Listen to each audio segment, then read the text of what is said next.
Canada की तरफ से वीज़ा ट्रेंड को लेकर जो डेटा रिलीज़ किया गया है वो बहुत ही शॉकिंग है। अगर आप उस डेटा को अच्छे से देखेंगे तो आपको मालूम पड़ेगा कि अप्रूवल ज़्यादा इस समय रिजेक्शंस आ रही हैं। आज जो डेटा मैं आपके साथ शेयर करूंगा जो आईआरसीसी ने अभी रिलीज़ किया है उसमें आपको मालूम पड़ेगा कि एक एप्लीकेशन अप्रूव होती है उसके बदले में एक एप्लीकेशन रिफ्यूज़ हो रही है, यानी कि 50-50% का रेशो चल रहा है जो आज तक की हिस्ट्री में कभी भी नहीं हुआ।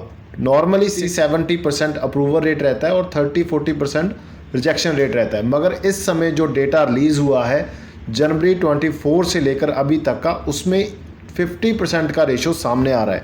किस वीज़ा कैटेगरी में क्या है उसके बारे में भी बात करेंगे और इसका सबसे बड़ा रीज़न क्या है कि जैसे जैसे जो फेडरल इलेक्शन है वो पास आती जा रही हैं, पॉलिटिकल प्रेशर और लोगों का जो प्रेशर है गवर्नमेंट पे वो बढ़ता जा रहा है और गवर्नमेंट सिर्फ एक ही ट्राई कर रही है, क्योंकि बहुत बड़ी गिनती में आज भी बच्चे अप्लाई कर रहे हैं, आज भी एप्लीकेंट्स अप्लाई कर रहे हैं अलग अलग वीज़ा कैटेगरी में।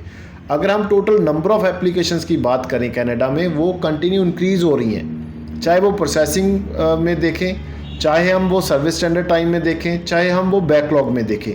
यानी कि जो लोग अप्लाई करने वाले हैं वहाँ पर कोई कमी नहीं है, अप्लाई करने वालों की गिनती कंटिन्यू बढ़ती जा रही है, मगर अभी उन सभी को वो वीज़ा नहीं दे सकते, उनकी भी मजबूरी है, इलेक्शन आने वाले हैं। गवर्नमेंट सिर्फ एक ही काम कर रही है कि कैसे हम जो गिनती है इमिग्रेंट्स की कनाडा में उसको कम करें। इसके पीछे और भी काफ़ी डेटा है जो इनकी कंजर्वेटिव पार्टी है, जो इनके ऑपोजिट है, वो जो शेयर कर रही है लोगों के बीच में, उसके बारे में भी इस वीडियो में बात करेंगे। वीडियो बहुत इंटरेस्टिंग होने वाला है। अगर आप कनाडा के लिए अप्लाई करना चाहते हैं, कनाडा जाना चाहते हैं, पीआर लेना चाहते हैं, सेटल होना चाहते हैं, तो इसको लास्ट तक जरूर देखिए, आपके बहुत काम आने वाली है। और लास्ट में इस वीडियो को शुरू करने से पहले मैं आप सभी से रिक्वेस्ट करूंगा, अगर अभी तक आपने हमारे इस यूट्यूब चैनल को सब्सक्राइब नहीं किया, सब्सक्राइब और इस वीडियो को लाइक और शेयर जरूर कर लें।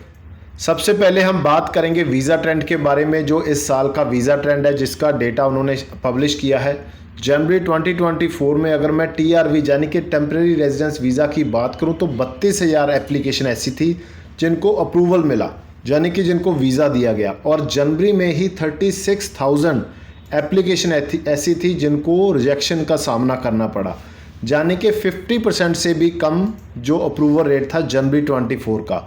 अगर मैं फरवरी की बात करूं 28,000 एप्लीकेशन को वीज़ा मिला और 31,000 एप्लीकेशन को रिफ्यूज़ल का सामना करना पड़ा। अगर मैं लास्ट 2 मंथ की बात करता हूं, मई और जून की, 30,500 मई में अप्रूवल रेट था और 32,000 रिजेक्शन था, और जून में 29,200 एप्लीकेशन को वीज़ा मिला और 30,700 एप्लीकेशन को रिफ्यूज़ल का सामना करना पड़ा। यानी कि हर मंथ में जो अप्रूवल रेट है वो 50% के नीचे चल रहा है इस समय तक, जो आंकड़े सामने आए हैं। मगर जहां पर मैं बताना चाहता हूं कि बहुत सारे बच्चे ऐसे हैं जो इस समय में भी वीज़ा ले रहे हैं, अपने कनाडा जाने का सपना पूरा कर रहे हैं और कनाडा के लिए ट्रैवल भी कर रहे हैं। अभी यूनिवर्सिटी कनाडा वेस्ट के जो प्रेसिडेंट है उन्होंने एक बहुत बड़ा बयान दिया था कि जो इस समय हम देख रहे हैं कि कनाडा का जो टारगेट था, जो इन्होंने फिक्स किया था, जो पहले से 35%, जो 2023 से 35% का कट लगाया था और एक कैपिंग की गई थी कि हम सिर्फ 2,92,000 बच्चों को ही बुलाएंगे कनाडा में 2024 में। हमें लगता है कि वो टारगेट भी इस साल पूरा नहीं होगा। जो बहुत बड़ा स्टेटमेंट था किसी भी यूनिवर्सिटी के प्रेसिडेंट की तरफ से। वहाँ पर आईआरसीसी ने जो चीज़ बताई है कि हम सितंबर 24 के बाद जो हमारे पास डेटा आएगा कि कितने बच्चों ने, क्योंकि इस समय जो बच्चे कनाडा पहुँच रहे हैं, ट्रैवल कर रहे हैं, उसका एक एक डेटा हर एक बच्चे का आईआरसीसी के पास जा रहा है, और सितंबर 24 के बाद उन्होंने कहा है कि हम डेटा रिलीज़ करेंगे कि सितंबर 24 तक हमने इस साल में कितना टारगेट अचीव कर लिया है। वो हमें आने वाले समय में एग्जैक्ट फिगर मिल जाएगा कि सितंबर तक कितने बच्चे ऑलरेडी जा चुके हैं। मगर जो अप्रूवल रेट इंक्रीज़ नहीं हो रहा, उसके पीछे रीज़न यही है कि नंबर ऑफ़ एप्लीकेशन बहुत ज़्यादा जा रही हैं। अगर वो उस टारगेट को माइंड में रख कर उसका वीज़ा देंगे तो उनको उतनी एप्लीकेशंस को रिजेक्ट करना पड़ेगा ताकि जो उस टारगेट के ऊपर वो ना जाएं। अभी इसके बाद सबसे बड़ा प्रॉब्लम जो कनेडियन गवर्नमेंट के सामने है, जो उनकी अपोजिशन पार्टी है कंजर्वेटिव पार्टी, उसका मेन जो इस इलेक्शन में, जो फेडरल इलेक्शन होने वाली है, उसमें जो मेन उनका टारगेट है, लोगों को, इमिग्रेंट्स के लिए जो डेटा आईआरसीसी अपने लेवल पे शो नहीं कर रही, वो लोगों तक लेके जाने का। उन्होंने एक डेटा शेयर किया है जिसमें उन्होंने बताया है कि 2018 के बाद अगर आज हम देखते हैं 2023 में जो लास्ट ईयर था उसमें 120% इमिग्रेशन इंक्रीज़ हुआ था।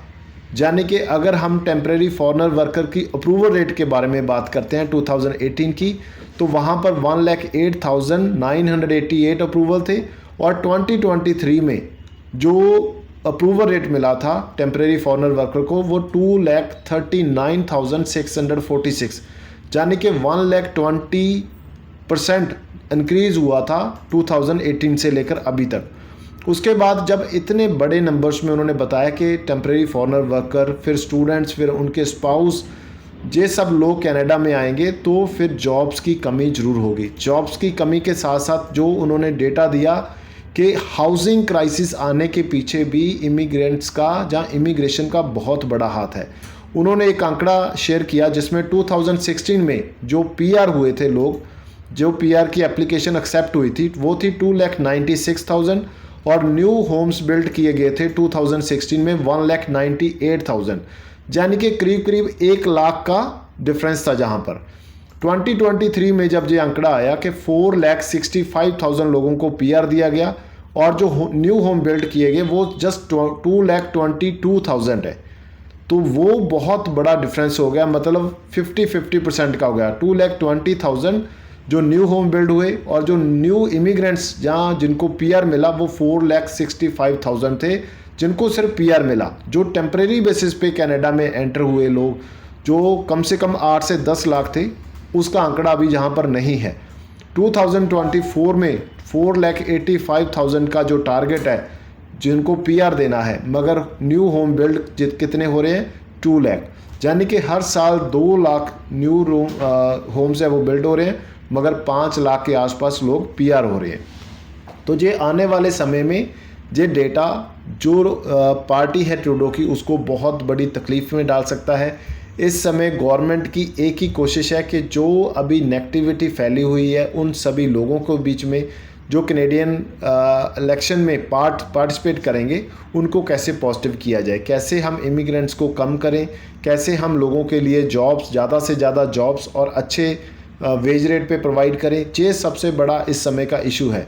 मगर जो इस समय वीज़ा ट्रेंड है वो 50% के नीचे चल रहा है, मगर बाय द गॉड ग्रेस। इसी के साथ मैं आपको ये भी बताना चाहता हूँ कि हमारी company V point visa consultant का 2024 में एसडीएस कैटेगरी में कोई सिंगल बच्चे का भी वीज़ा रिफ्यूज़ नहीं हुआ, यानी कि 100% जो वीज़ा सक्सेस रेट है।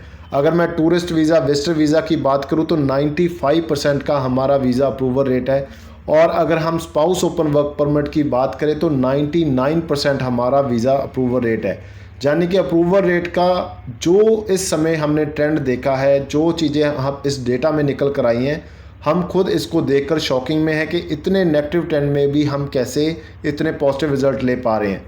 हमारी बहुत सारी वीडियोज़ आपने देखी होंगी, बहुत सारे ऐसे बच्चे हैं जिनकी प्रोफाइल भी इतनी स्ट्रॉन्ग नहीं थी, मगर उन्होंने ऑनलाइन या ऑफलाइन अपना प्रोसेस किया। पूरे इंडिया से, अलग अलग स्टेट से, अलग अलग तरह की प्रोफाइल थी, मगर उनको जो वीज़ा है वो अप्रूवल के साथ मिला, वीज़ा मिला। और आने वाले समय में अगर आप भी अप्लाई करना चाहते हैं ऑनलाइन या ऑफलाइन, दोनों ऑप्शन हमारे पास हैं। आप इंडिया की किसी भी स्टेट से हैं, हमारे साथ अप्लाई कर सकते हैं। ज़्यादा जानकारी के लिए आप नीचे दिए गए नंबर पे कॉल कर सकते हैं। एक चीज़ नोट कर लीजिए, जो हमारी प्रोसेसिंग फ़ीस है किसी वीज़ा कैटेगरी के लिए, स्टडी वीज़ा के लिए तो हमारा टोटली फ्री है, बाकी भी सभी कैटेगरीज़ के लिए जो हमारा प्रोसेसिंग फ़ीस है, अगर आप किसी से बात करेंगे वो इस चीज़ को मानने के लिए रेडी नहीं होगा कि इतने कम में आपका वीज़ा नहीं लग सकता किसी वीज़ा कैटेगरी में। आज ही पता करिए कि किस वीज़ा कैटेगरी के लिए क्या प्रोसेसिंग फ़ीस होगी, कैसे आप अप्लाई कर पाएंगे। आप इंडिया की किसी भी स्टेट से हैं या किसी भी कंट्री से हैं, आप अपना पूरा प्रोसेस ऑनलाइन हमारे से अप्लाई कर सकते हैं। थैंक यू सो मच इस वीडियो को लास्ट तक देखने के लिए।